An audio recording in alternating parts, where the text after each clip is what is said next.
Don't Worry Darling has finally been released, and darlings have had their fill of Olivia Wilde's latest project. However, when watching the movie, you might have wondered where you've seen members of the cast. Wonder no more, as this video is set on covering where you might have seen the cast. Let's dive in. Let's start off with Florence Pugh, aka Alice. It's only right to start with the heart of the movie that stole the hearts of every viewer. Pugh knew exactly what was expected of her and delivered just that and more. She plays the role of a young housewife whose seemingly perfect life starts to fall apart as she starts questioning the true nature of her husband's work. So where else have you seen Pugh? The English actress made her debut in the acting world in the 2014 mystery drama film The Falling, where she played the role of charismatic Abby. Moving on from that, she starred in other British films such as Lady Macbeth, King Lear, and Malevolent. For her leading role in Lady Macbeth as the young violent bride,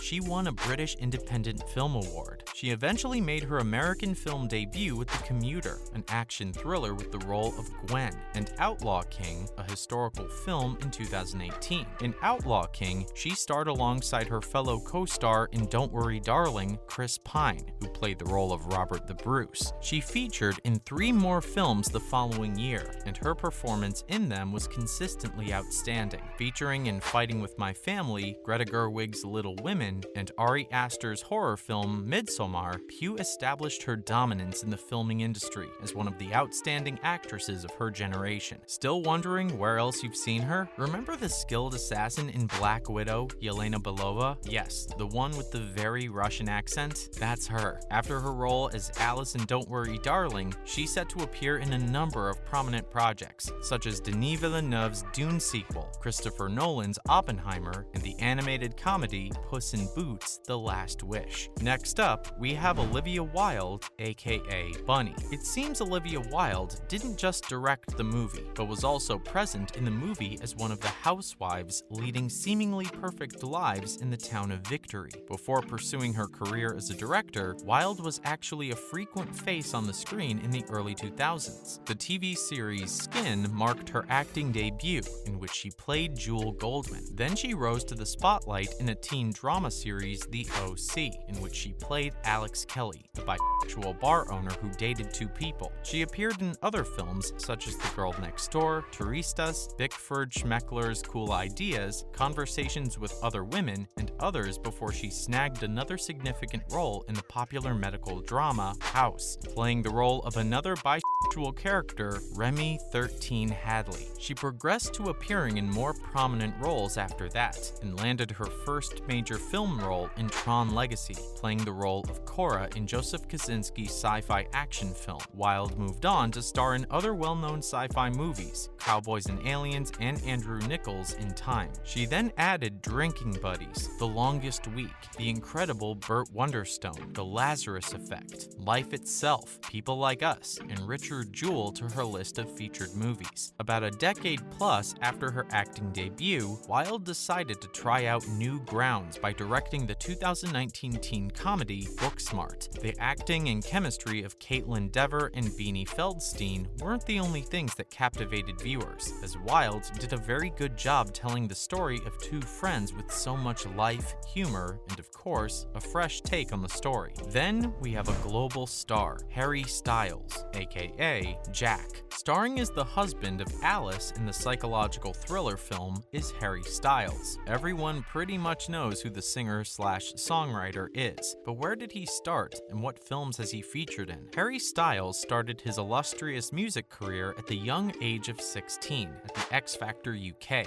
and he was so talented even then. His participation in the reality singing competition gave rise to one of the most sensational, best-selling, and most talented boy groups of all time, One Direction, and following their indefinite hiatus, Harry Styles is still making a name for himself in the music industry. His Watermelon Sugar single won him his very first Grammy Award for Best Pop Solo Performance, and just like his co-star Pugh, he also made his MCU debut as Eros in a post-credits scene of Eternals. Prior to that, the English singer had featured in other movies, such as Christopher Nolan's Dunkirk, Smosh the Movie, and more recently will star star as the lead in a much-anticipated film, My Policeman. Next up is Chris Pine, aka Frank. The face of the mysterious founder of the Victory Project isn't so mysterious, as Chris Pine has appeared in a number of well-known projects. The actor made his debut in 2003 with brief appearances in the police procedural CSI Miami, the medical drama ER, and the legal drama The Guardian. After Why Germany, he finally made his big break with The Princess Diaries 2,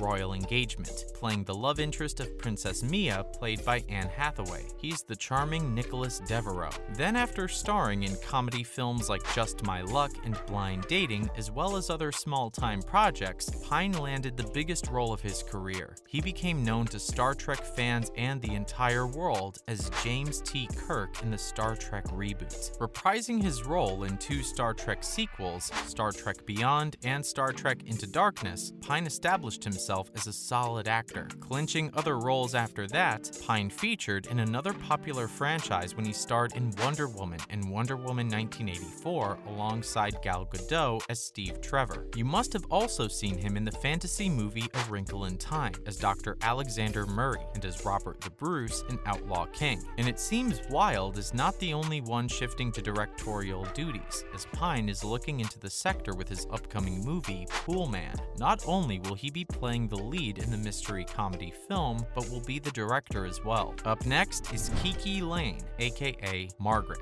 Margaret was the only named black woman in Olivia's psychological film, and she was pretty distinct in the storyline because she was the first housewife in the idyllic town of Victory that seemed to have a problem with the weirdly perfect circumstances. Kiki hasn't appeared in many films, but she's doing a good job of establishing herself as a rising actress. Having appeared in Veracity and Chicago Med in 2015 and 2016 respectively, she landed a lead role on If Beale Street Could Talk. Then she appeared in 3 more films in 2019 before starring as Niall Freeman in Old Guard alongside Charlize Theron. If you've seen Kiki somewhere, it's very likely this movie. Following that, she played Mika Joffer in the Coming to America sequel. Next, we have Gemma Chan, aka Shelley. Chan played the wife of Frank, founder of the Victory Project. But where else has she appeared? It seems she started as a model before venturing into acting. That's not so hard to believe, considering her striking good looks. She was one of the first model contestants in the first season of Project Catwalk. Did you watch the reality series? Perhaps you saw her there. After her modeling stint, she made her acting debut in When Evil Calls, the 2006 horror film. She then appeared in a couple of British films, such as Submarine and Pimp. Still don't know where else you must have seen her? Chan graced some popular TV series like Sherlock, The IT Crowd, and Doctor Who, though her roles were mainly small roles. Her more prominent feature films include Transformers: The Last Knight and Fantastic Beasts and Where to Find Them. You might have also noticed her in Captain Marvel, where she played Min Erva. Fun fact, that was not her only role in the superhero franchise. In Eternals, she took on a more prominent role with the character Cersei. Then we have Nick Kroll, aka Bill. Playing the role of Bunny's husband, Nick Kroll is an actor you might have heard more than seen,